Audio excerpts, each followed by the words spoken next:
क्या है खालिस्तान आंदोलन की पूरी कहानी जानेंगे आज की वीडियो में। नमस्कार दोस्तों, खालिस्तान आंदोलन की तह में जाने के लिए हमें सिख धर्म के इतिहास को समझना पड़ेगा। 15वीं सदी की आखिरी में गुरु नानक ने सिख धर्म की स्थापना की। इस परंपरा में सिखों के कुल 10 गुरु हुए, जिनके आखिरी गुरु गोविंद सिंह थे। गुरु गोविंद सिंह ने खालसा पंथ की शुरुआत की और सिख धर्म को एक फॉर्मल रूप दिया, जिसमें इस धर्म के नियम कायदे तय किए गए।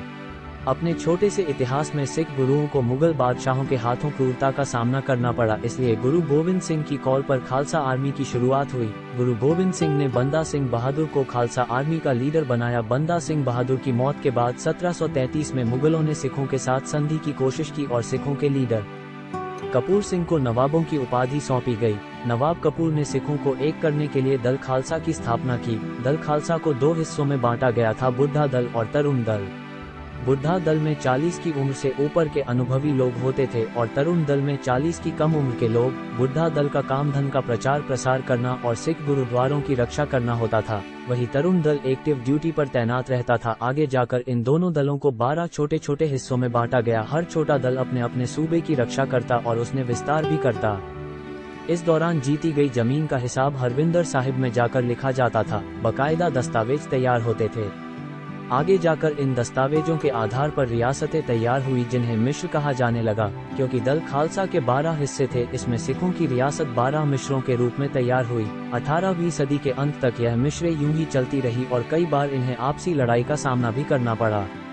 फिर साल 1799 में रणजीत सिंह ने लाहौर जीता और 1801 में खुद को पंजाब का महाराजा घोषित कर दिया। उन्होंने 12 मिश्रों को एक किया और सिख साम्राज्य की शुरुआत की। महाराजा रणजीत सिंह ने अपने राज को सरकार खालसा का नाम दिया और अगले दशकों में सिख साम्राज्य को तिब्बत और अफगानिस्तान की सीमाओं तक भी पहुंचा दिया। ये साम्राज्य आधी सदी तक चला, लेकिन 1849 में अंग्रेजों से हार मिलने के बाद सिख साम्राज्य कई टुकड़ों में बंट गया, जिसमें से लगभग सारा पंजाब अंग्रेजों के अधीन हो गया और उन्होंने उसका नाम पंजाब प्रॉमिस रख दिया। जो छोटे मोटे स्टेट बच्चे थे, उन्होंने भी अंग्रेजों की दास्तां स्वीकार कर ली। सिखों और अंग्रेजों के बीच रिश्ते कुछ खराब नहीं थे।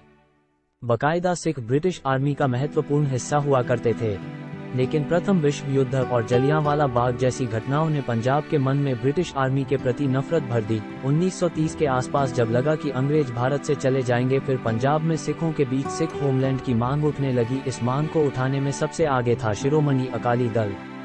1920 में बना ये संगठन खुद को सिखों का प्रतिनिधि मानता था और मानता था कि सिखों का अपना अलग देश होना चाहिए। 1940 में लाहौर रेजोल्यूशन पास हुआ, जिसमें मुस्लिम लीग ने पाकिस्तान बनाने की मांग उठाई थी।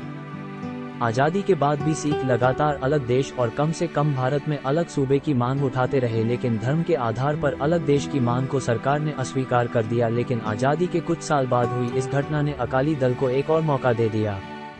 हुआ कुछ यूं कि 1953 में आंध्र प्रदेश को अलग राज्य बना दिया गया, जो भाषा के आधार पर गठित होने वाला पहला राज्य था। इसके बदले सिखों के अकाली दल ने पंजाबी भाषा बोलने वालों के लिए अलग राज्य की मांग कर दी। इस स्ट्रेटजी को बड़ी सफलता तब मिली जब 1 नवंबर 1966 में उस वक्त के पंजाब को भाषा के आधार पर विभाजित करके पंजाब पंजाबी भाषी और हरियाणा हिंदी भाषी दिया गया। पंजाब बनने के बाद सिखों की मांग पूरी हो जानी चाहिए थी, लेकिन यहाँ से चीजें सुधरने के बजाय और बिगड़ती चली गई। पंजाब गठन के दौरान सरकार ने चंडीगढ़ को पंजाब और हरियाणा की संयुक्त राजधानी बना दिया था। कुछ पंजाबी बोलने वाले इलाके हरियाणा राज्य को दिए गए थे और एक और बड़ी दिक्कत थी पानी को लेकर, जिसमें केंद्र सरकार ने सतलुज, रावी और व्यास नदी पर बनी नहरों को अपने कंट्रोल में लेकर उनकी मनमानी आवंटन कर दिए गए। इस चक्कर में नदियों का सिर्फ 23% पानी पंजाब को मिला। ये सब मुद्दे पंजाब में उबाल के नए कारण बन गए थे। 1967 में हुए चुनावों में अकाली दल ने आवाज उठाई कि जम्मू कश्मीर की तरह धारा 370 के तहत पंजाब को विशेष स्टेटस दिया जाए।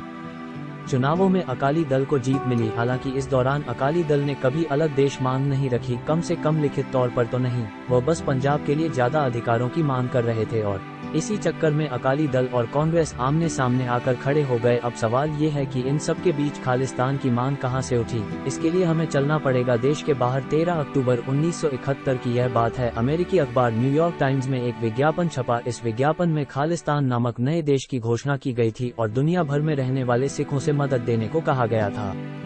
इस विज्ञापन को छपवाने वाले व्यक्ति का नाम था जगजीत सिंह चौहान। जगजीत एक समय में पंजाब विधानसभा का डिप्टी स्पीकर रह चुका था।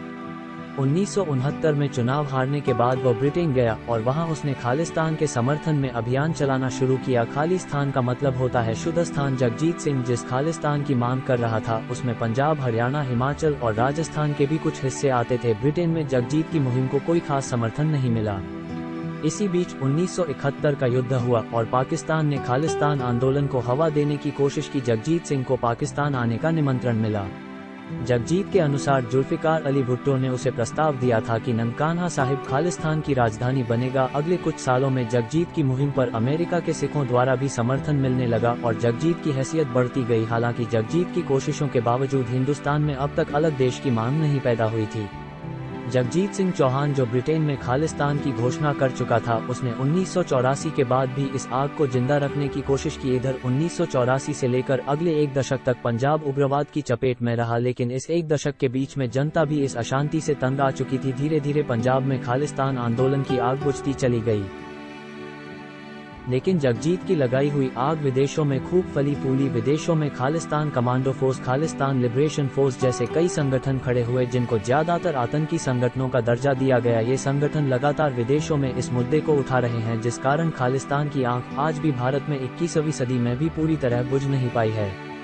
खालिस्तान की मांग करने वाले अमृत सिंह पाल कौन है और यह चेहरा खालिस्तान की मांग में कैसे आया? आखिर कौन है यह अमृत सिंह पाल? जानेंगे हमारी अगली वीडियो में। तब तक के लिए बहुत बहुत धन्यवाद।